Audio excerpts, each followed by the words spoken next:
Welcome back to my Ultimate Decades Challenge. The year is 1359. Zelda Rosenfeld now lives on her own in a more remote location on the crumbling Isle. The move had been necessary, as in 1355, she'd found herself pregnant by her lover, Sir Jonathan Bretz.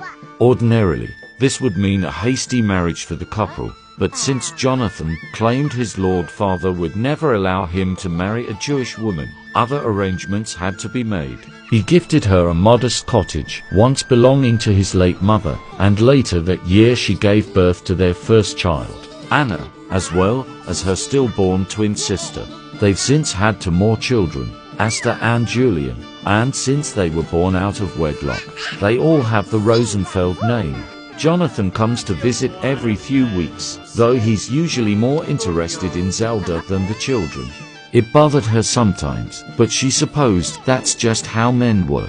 Sure, her father and even her uncle took an interest in her upbringing, but Jonathan wasn't like them. He was a knight and son of the wealthiest and most powerful lord in Windenburg. He was raised to work and provide. The rest would just have to be up to her.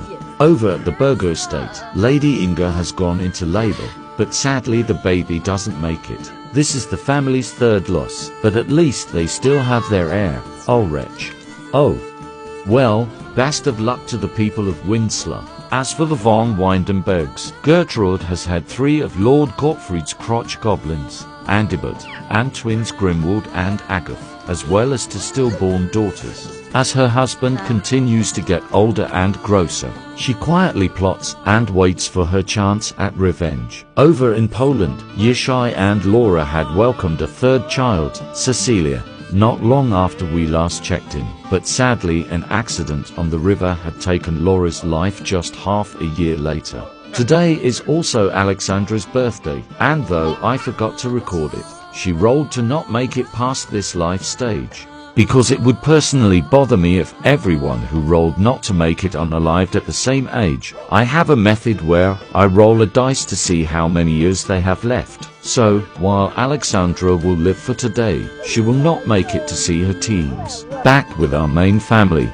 Zelda has saved up enough money for her and the children to take a day trip to the mainland. They go to visit Dorit, who's now married to Thale Salomon and has 2 children of her own, Lena and Johanna. The isolation of the cottage might make it easier to bear the shame and stigma of being an unwed mother, but Zelda does miss having conversations with people older than 4 years old, and especially misses her dear cousin. Watching the interactions of the other family, Zelda can't help but feel a bit envious. Thale is a very involved spouse, helping out with the housework and acting lovingly towards the children. She loves Jonathan, she truly does, but she can't deny that she wishes he was around more, and that they could be a proper family. There was no use dwelling on it though. Even if she wanted to pursue other avenues, which she didn't, it was too late now. Perhaps one bastard child could be overlooked, but what man would want a woman with 3? Who, but Jonathan, could ever want her? She'd made her bed, there was nothing to do now but lie in it.